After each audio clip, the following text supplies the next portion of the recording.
the minimum support system that the government has to provide for those who are in desperate need is met. But yet not all money can just go for that. You need to build the country physically. You need the infrastructure, you need the village roads, you need the hospitals, you also need good schools and so on. And above all, the country's defense cannot be compromised with. So Operation Sindoor actually told you what kind of money spent in the last 10 years has come of help.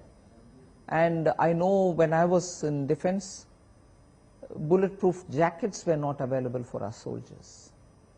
They would have a gun in their hand, but they didn't have the bullet which goes into it. The gun se kuch nahi hota, firepower hona hai.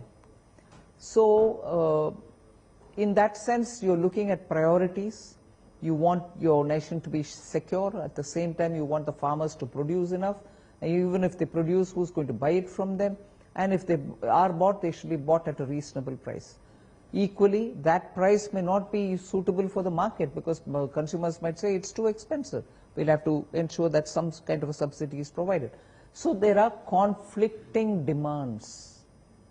Managing the conflicting demand is the problem which every finance minister faces. You cannot tax every time you want additional resource, but you need money. So these are the kind of things which come every year. But we had a special, unique and once in a century problem of COVID. We had given a promise. Prime Minister was very clear, I don't want 1 rupee tax put on the citizens. But we needed to get vaccine, whether produced in India or imported, but we didn't import, produced in India. And that has to be distributed to all citizens. Life was to be saved. We can't ask a citizen saying, 500 rupiya de do ek injection ke liye. So it was offered muft. Where do I get the money from?